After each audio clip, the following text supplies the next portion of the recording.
Every year there seems to be a show or two that immediately just pops off and everyone just starts singing their praises.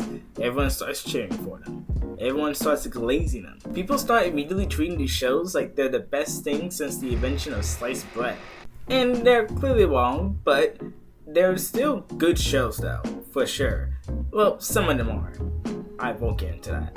And that's why today I had decided to watch a show that is basically that, but from the year of our Lord 2024. And that show is Kaiju No.8.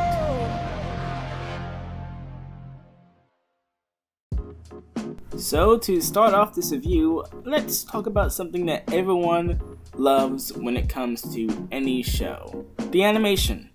The animation in this show is top notch. It's amazing. Toho Animation killed it on this one, and not a single frame wasted. And that makes sense because this show just keeps on going.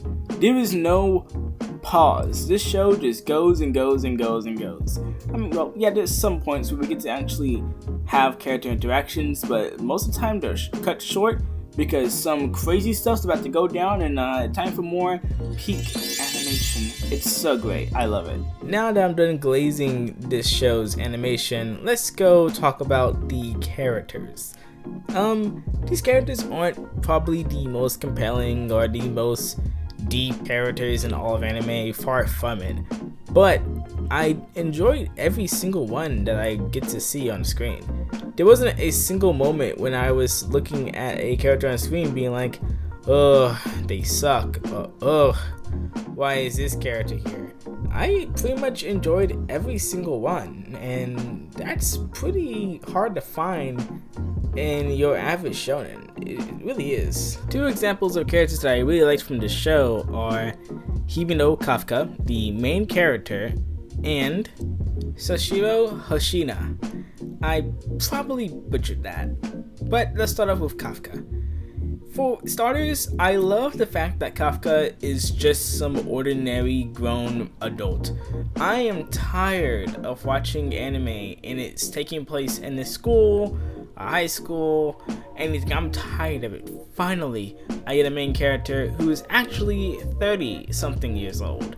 Not saying that I'm 30, but I'll be there in 10 years, and I would like to see a character that, is older than me nowadays.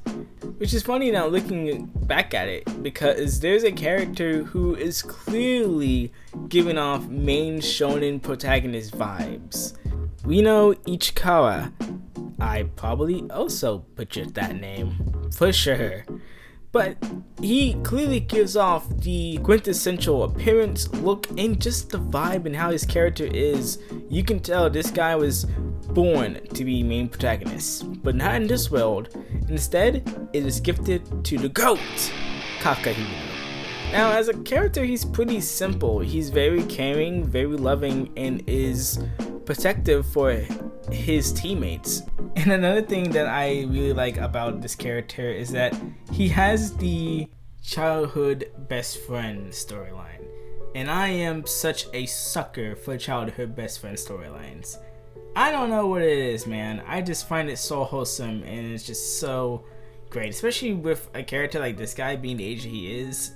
It's somehow even more wholesome that even after all this time, he is still trying to chase his one dream, to be next to the person that he swore he would stand next to when they get to the top. I think that's just so amazing. I love that story. It's so simple, so wholesome, and it's just for me. And the other character that I like, Sashiro, the only reason why I like this guy not only is because he's a short king, W short king, we gotta love it, we love that here. Also is I just love this man's swag. This guy got swag. This guy is him. He's himothy. This dude is just straight up goated. I'm not a fan of the whole gun blasters, pew pew pew. No. This man goes up close and personal with the blades, and I just find that so cool and so badass. Another reason why I like this guy so much is because, he kind of reminds me of Levi from Attack on Titan. Not in terms of personality, because they are not the same at all, but in terms of just the aura that they give whenever they go out into the field. And also they use essentially the same type of weapon, so that also makes sense. And another thing that I like about this show is its world. And if you already seen the show, then you know what it is, but for those who don't, what is the world of Kaiju No.8? Well, it's basically Earth.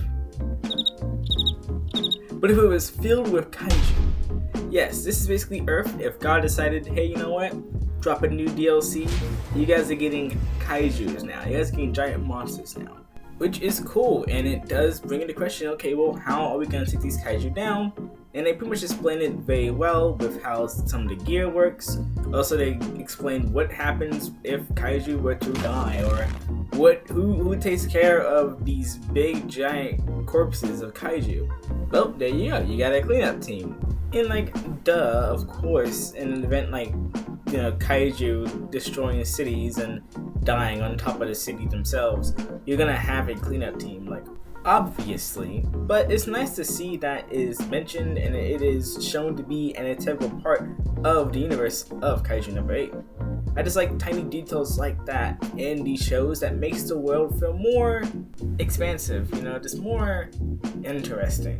Now, if I were to rate this show on a scale of 1 to 10, obviously 1 being absolute garbage and 10 being peak, I'll probably give this show season 1 an 8. As its first season, it does pretty well establishing the world and how the world is reacting to these kaiju. I love the characters. Again, like I said, not a single character I dislike. The animation goes hard. The soundtrack was solid. The biggest standouts for me are the opening and ending themes, Nobody from One Republic, and Abyss by Youngblood.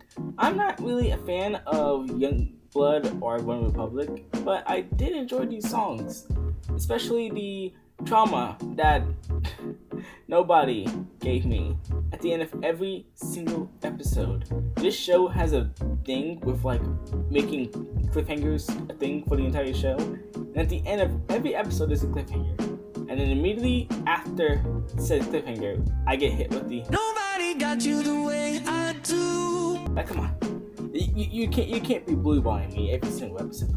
You can't be doing that. But I still enjoy it. It's just a little bit traumatic every time I hear it. But you know, as a whole package, this season has been great. I loved every single moment of it. And again, I'm not saying that this show is the best season 1 ever. This show isn't even close from being the best. But in terms of what we've gotten this year from either new releases or new seasons for already continuing shows, I think this is probably one of the best that we've gotten so far. So yeah, you know, usually with the videos, I don't really know how to end it. Oh, I have an idea. Okay, so I lied. Kaiju No.8 is absolutely trash.